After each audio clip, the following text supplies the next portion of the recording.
Hello everyone here, it's Lisa Stade of the YouTube channels of Lisa Stade and Hitler Obsessed here. I am now talking to you about the part 5 of my review of Hitler's rise and his fall, which is his death. That's that little lecture series of just me taking a whack at being a professor and probably not knowing what the heck I'm doing. But I've seen professors give lectures, but I'm gonna try at it. Probably getting a different perspective. Yay. Oh well, but they start out and they learn this stuff eventually, hopefully.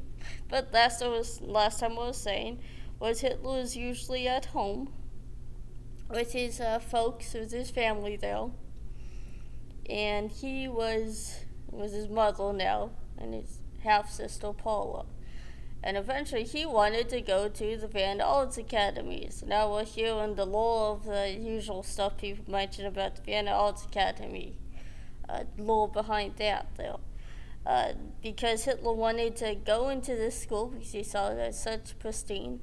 I guess, pretty much to him that's like what Princeton and Yale and Harvard are for us Americans. Like, it's important, I know. Go there, don't go to CUNY, don't go to, used to be ITT Tech was a thing, or trade school. Nothing against that. I'm at a community college right now. So I'm not going to insult my mat. I like making my videos. Thank you, CLC. Please let me make them here.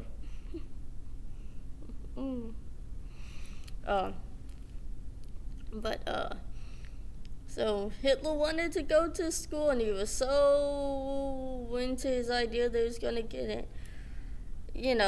That pie in the sky attitude, and yet you don't have any work at all to prove it, because Hitler failed, dropped out of school, remember, in that last video I mentioned, and he ended up never graduating.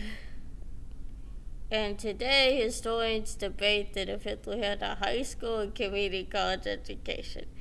I'm going to use the term middle school, which is where Americans might call it, but it's a different schooling system in Germany to what it is, or Austria in this case. Hitler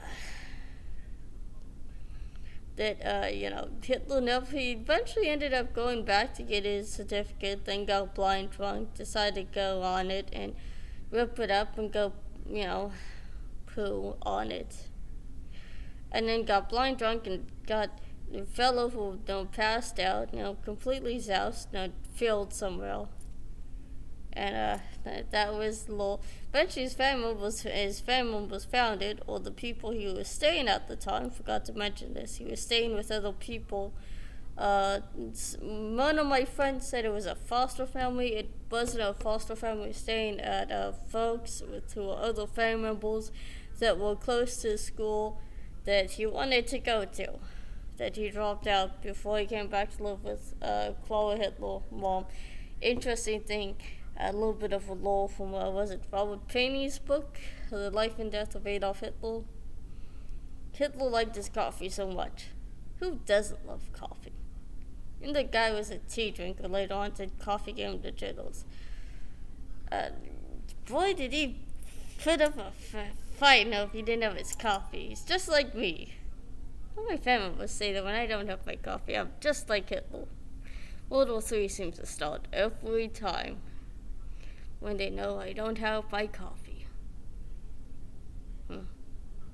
But a little bit of interesting fact. I'm not going to give any spoilers to the book. I don't even want to use like a paraphrase or a quote so much, because I treat that like that's a spoiler to the book.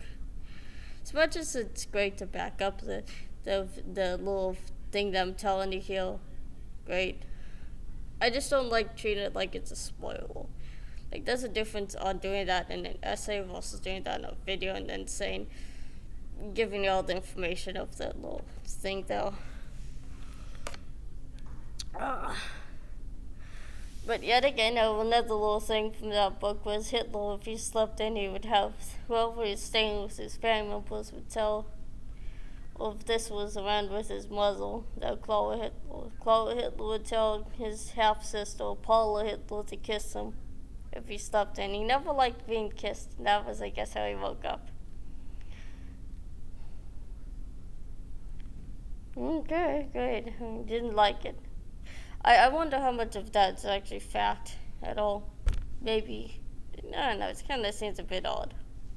Even for Hitler, it seems odd. It seems like kind of like something doesn't add up, though. But that was from, I think, as well with Payne's book, Life and Death of Adolf Hitler. Again, to mention that title. I think that's where you find it. It's one of those chapters. Not gonna give the where it's at, And I try not to do spoilers there. I'll make a hint, that's it. But Adolf Hitler ended up, having, eventually he wanted to go to that Vienna Arts Academy to bring that back up.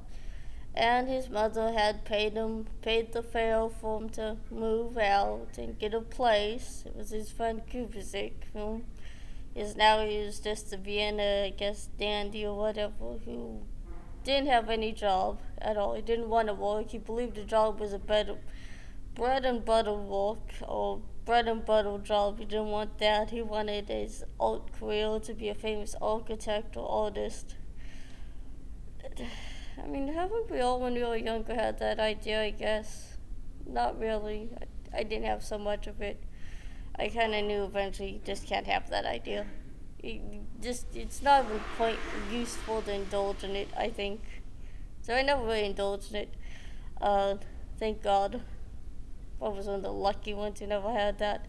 But yeah, Hitler's father tried to bring him once into a little bit of a law from, even though this is from the Mein Kampf, tying that back to that bread and butter work, a dead-end job, I guess Hitler was referring to. American version, I guess the Austrian version is bread and butter job. Americans, we say just dead-end job, yay, fast food, Mackles, McDonald's, and Burger King. But Hitler's father did bring him to his job as, at the civil servant's job of being a government, working for the Austrian-Hungarian Empire's government, and tried to get his son to be interested, and he showed him pretty much an office place, cubicle hell, and Hitler described it as they were all working in cages. This is actually from Mein Kampf, and to this day I look at that as thinking, Hitler has to be describing cubicles at some point. It's like cubicle hell. I mean, it must be the Austrian version of, American interpretation of American slang. Okay, but no, back to what I was saying about Hitler moving with his friend Kubicek to Austria, to the capital city of Vienna, to live in a small apartment that Hitler and his friends and his friend Kubicek would share. Again, Hitler would have his own idle lifestyle, just a complete night owl, and then sleeping all day. If you ever lived with someone that's like that, it is a pain when you have classes and studies and stuff. I don't like it. It is terrible. It's not fun. Nothing against people having insomnia. I just think it's terrible. I don't know how you live with yourself, but no, how it killed Edward Kubicek had to deal with it from Hitler. Except no, at his nighttime you just have his monologues and not the rants. The rants would turn up later on in Hitler's life, but the monologues Hitler would have about his deep-seated opinions about society's ills and the racism, not so much that the anti-Semitism. He would pick that stuff up over that time. It probably started turning up around then. It wouldn't go so heavily until later on in his years after World War I. During his years as a vagrant on the streets of Vienna. I know if I say that on YouTube, they're gonna hate me for that word. Who cares? He's on the streets anyway. He's homeless. He's a burden. It's Adolf Hitler. Just sue me, YouTube, on that one. Just poking fun though. It really was Hitler. Anybody really cares about the guy? No, that's not happening. But yet again, Hitler would be up all night, pacing around, walking around, and backwards and forwards. And I can understand why some people would think that Hitler was an ass-beat, because that's one of those things called self-stemming. He also had fixations, and if you read Mein Kampf, you will see plenty of examples of what I am talking about. Heck, you watch my videos, and you notice I probably have obsessions, and you can probably tell it. The mention of that dictator that I like, the fuel and the Nazis. I would love to go into detail and just bring up why these things were probably Hitler's. I'm not a psychologist anyway, but it'd be just a fun video. Except it involved Mein Kampf, and I don't think YouTube would like me for that one. But a bit of a tangent there, and food for thought. Maybe a future video in the making. But Adolf Hitler would, have his own idols and sleep in, and then he eventually went into some dabbling into wanting to learn music, so his mother would buy him an expensive German piano that they barely had room in the little apartment, that Hitler and Kubrick were sharing together. Then Hitler tried his chance at making a Wagner version of a play, and that didn't. Hitler's attention in some of these things were not the best. I'm gonna leave off here and say that this is the end of part 5, and I'll probably go on to part 6 later on here. And part 6, I'll continue part 6, but right now this is Lisa Stayed here saying of the Lisa Stayed and Hitler Obsessed YouTube channel, so make sure to become a subscriber, to hit the like button for likes, thumbs up, hit the notification bell to all, share these videos, leave me a comment, I want to hear the feedback here. Thank you Omar for your comment on Kundin video part 5. I appreciate that. It was interesting that you came from the village where the movie was filmed at. That was very interesting. Cool. Great. But definitely for anyone here, for the rest of all of our viewers here and people or subscribers, donate to my Patreon and become a patron. You definitely also donate to my subscribe stall. Go to my BitChute channel, only mine, because mine is probably the safest one on BitChute.com, of Lisa Marie Stayed. That is one word, Lisa Marie Stayed. And you can watch what I have up there as videos. And then you can also, send me a friend request. You can message me. You can leave me a post, a comment on my Facebook page there.